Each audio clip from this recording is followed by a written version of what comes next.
As G.K. Chesterton, the great British poet, once said, one may understand the cosmos, but never the ego.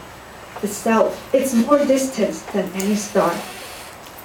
Indeed, ever since we started to receive education, we have been paying most of our attention to the others instead of ourselves. Who came up with those theories about mathematics, physics, or chemistry?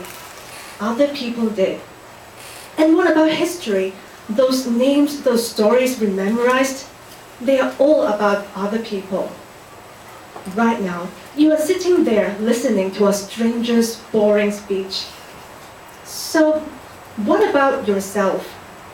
Have we ever tried to figure out who we are? Are we really familiar with ourselves?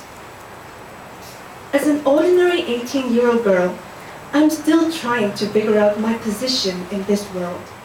So these questions are too difficult for me to answer. Still, there is a childhood experience of mine that made me possess a strong belief in discovering myself. Thank you for giving me this chance to share it with all of you. Since I was born, my elder sister and I have shared love, blessings, and basically everything we had together, except for her charm and intelligence. She was a sweet and pretty girl who gained compliments and praises everywhere. Moreover, she was smart and was incredibly talented in drawing. By contrast, I was so plain and ordinary that I thought no one would pay any attention to me. So, this is a corny sister issue for me, which is surely followed by a corny, predictable result. Day by day, my inferiority and stubbornness turned me into a quiet, shy, and sad girl. One day, I was again trying to imitate my sister's drawings. But no matter how desperately I tried, I was just unable to draw as well as my outstanding sister. Hating myself, I lost my temper and tore my drawing into pieces.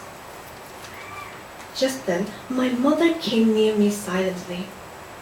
Unbelievably, the next thing she did was trying to stake my shattered pieces of drawing together, and it made me burst into tears. She then told me, it doesn't matter whether you can be the best person in this world. The most important thing is to create the best for your own life. At this moment, I can still remember this conversation. I guess somehow her words have made an amazing change inside me.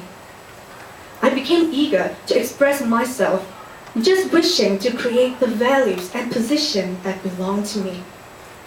I understood that I will be the only me in this world, so who cares how the others judge me?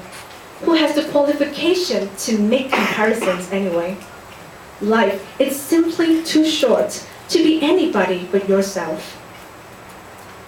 As days go by, I still can't defeat my sister's drawing skills, which help her to become an architect. But guess what?